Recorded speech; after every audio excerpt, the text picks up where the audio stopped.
Avadu left her mother's house with nothing but tears in her eyes and pain in her heart. She had no husband, no family, no one to stand for her. Yet while she struggled to survive, life was quietly preparing to lift her higher, and the same mother who betrayed her was slowly walking into shame and loneliness. Avadu left her home with tears in her eyes. She had no family to run to, no husband to care for her. The pain in her heart was heavy, but she refused to give up. She moved to the city and started working hard to survive. She sold bread and groundnuts on the roadside. Some days she carried firewood to the market. Other days she washed clothes for rich women just to get little money. The work was hard. Sometimes she slept hungry. Sometimes she cried in the night. But each morning she stood up and said to herself, "I will not die in shame. I will make something out of my life." Avadu's suffering was great, but her spirit was strong. She was determined to fight for a better tomorrow. As time passed, Avadu's beauty began to shine again, even in her simple life. Men noticed her. Some were traders, some were farmers, and some were workers in the city. They came with gifts, words of love, and promises of marriage. But Avadu's heart was still broken. The pain of her past was fresh, and she could not trust any man. Whenever a suitor came, she shook her head gently and said, "No, I am not ready." Some men begged her. Others got angry and walked away. But Avadu stood her ground. She promised herself she would never suffer the same pain again. Her friends told her, "You are too young to close your heart. One day love will find you again." Avadu only smiled. Deep down, she was not sure. One day, a new man came into Avadu's life. His name was Doyum. Doyum was not like the others. He was tall, handsome, and spoke with respect. He dressed neatly, walked with confidence, and carried himself like someone well trained at home. He was also rich. He drove a fine car, wore good clothes, and treated people kindly. Wherever he went, people greeted him with respect. At first, Avadu wanted to push him away like the rest. She told herself all men are the same. But Doyum was different. He was patient. He did not rush her. He listened to her stories, wiped her tears, and encouraged her. Slowly, Avadu's heart opened again. For the first time since her pain, she smiled with hope. Back in the village, life inside Terkaa's home was no longer sweet. Godo thought she had won when she took her daughter's man, but she soon saw a different side of Terkaa. He was not the gentleman she once knew. Terkaa began drinking every night. He came home smelling of alcohol, his eyes red, his words sharp like a knife. He no longer treated Ngodoo with love. Instead, he shouted at her, insulted her, and called her names. One evening, after returning from the palm wine bar, Terkaa lost control. He beat Ngodoo with his hands until she cried out in pain. Neighbors rushed to the window but were too afraid to enter. The beating was so bad that Ngodoo fell to the ground bleeding. She was carrying a child, but that night she lost it. She almost died. The same man she fought so hard to have was now the one destroying her. Godoo's life turned into a shadow of shame. After the miscarriage, her body grew weak. She walked slowly, her face pale, her eyes swollen from endless tears. She could no longer hide her pain, and the whole village began to whisper. Women mocked her whenever she passed, See her, she snatched her own daughter's husband, and look at her now. Children laughed behind her back. Old woman with no shame, they shouted. Everywhere she went, the words of people cut her like knives. The market women refused to sit near her. Even church members kept their distance. She was no longer respected. She was an outcast. At home, Terkaa grew more violent. He came home drunk, beat her again and again, and sometimes threw her outside in the night. Neighbors no longer pitied her. They said she brought it upon herself. Godo carried her shame like a heavy load. The same pride that once filled her heart had now turned into bitterness. She lived each day wishing she could turn back time, but it was too late. While her mother was drowning in shame, Avadoo's life began to shine again. Doyom, the gentle young man, stayed by her side. He showed her that not all men were cruel. He respected her past, but he also gave her hope for the future. After many months of patience, Doyom asked Avadu to be his wife. This time, her heart was ready. She said yes. Their wedding was beautiful. Friends and family came, dressed in bright clothes, singing and dancing. For the first time in a long while, Avadoo's tears were tears of joy. Life with Doyom was sweet. He was rich and generous. He took her on holidays abroad, where she saw places she had only dreamed of. They shopped in big cities, stayed in fine hotels, and returned home with gifts. Avadu also started a business with his support. The business grew fast and soon became the most successful in the city.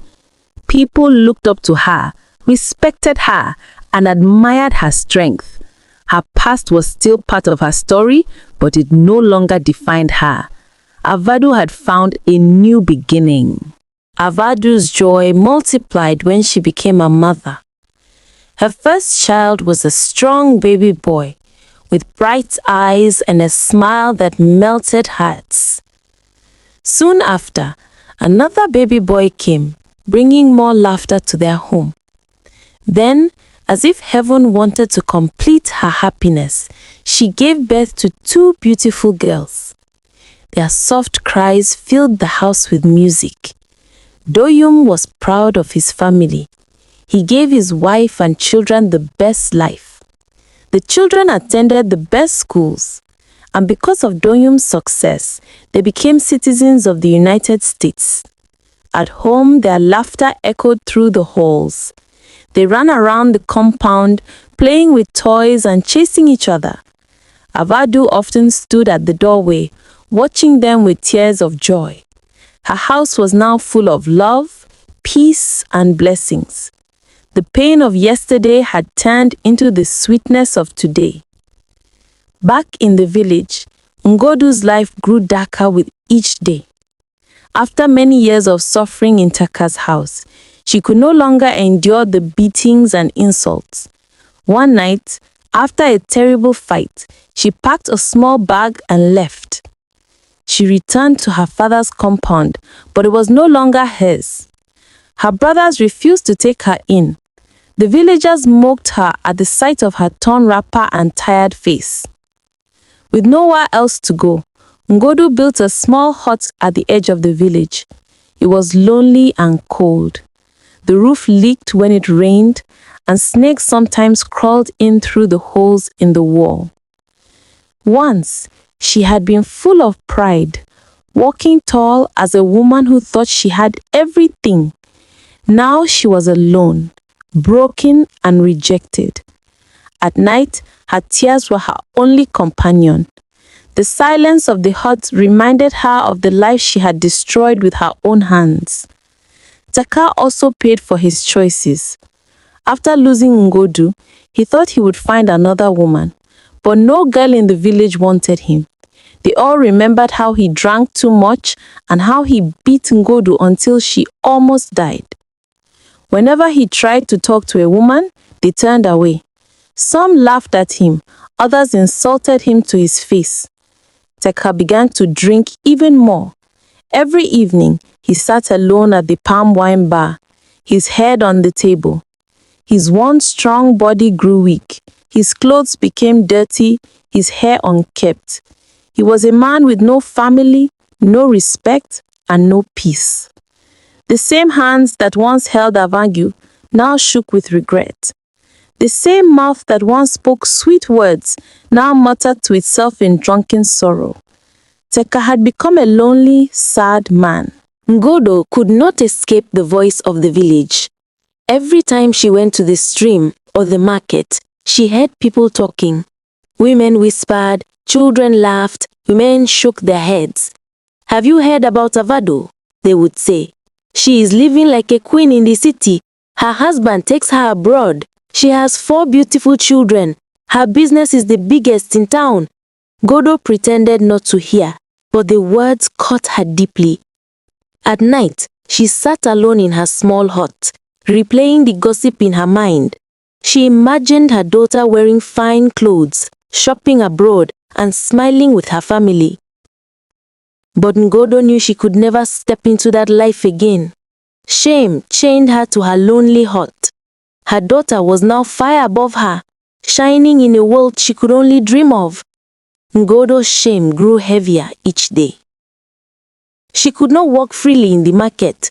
She could not sit with other women in the evening. Every look, every whisper reminded her of her mistakes. She had no family, no friends, no respect. At night, she cried alone. The walls of her hut heard her sorrow. Hunger, regret, and loneliness became her only companions. She thought of Avadu every day. She imagined the big house her daughter now lived in, the beautiful children, the rich husband, the laughter and joy she had destroyed in her greed. The pain was too much. One morning, Ngodoo decided she could not continue. She ended her own life inside the small hut. The news spread fast. Messengers were sent to Avadu in the city. At first, she refused to go, but after much persuasion, she agreed. Avadu stood at her mother's burial, tears rolling down her cheeks. Her heart was heavy, not because she had forgotten the betrayal, but because blood is blood. The villagers whispered as they watched. Some said, "What a sad end." Others said, "Truly, evil never pays." Godoo's story ended in shame. Avadu's life moved on in light. Avadu's story teaches us something deep. She was betrayed by the very person who gave birth to her, her own mother. She lost the man she loved. She lost her peace. She walked away with nothing but pain. Yet, she did not give up. She worked hard. She kept her dignity. And in the end, life rewarded her with more than she ever dreamt of. Her mother, Ngodoo, thought she was wise. She thought she had won by stealing her daughter's husband. But her pride and greed became her punishment. She lost her child. She lost her respect. And she ended her days in shame and loneliness. Evil never pays. No matter how sweet it looks in the beginning, it will always end in bitterness. And no matter how painful life feels at first, if you hold on, if you stay strong and keep your hands clean, your story can still turn into glory. Never destroy another person to get what you want. Do not be jealous of your own blood. Do not fight for something that is not yours. Because the same stone you throw up will one day fall back on your own head. And if life ever breaks your heart, remember Avadu. She started with nothing, but because she refused to let her pain make her wicked, her tomorrow became greater than her yesterday. This is the end of the story, a tale of betrayal, of pain, of survival, and of how greed always destroys itself.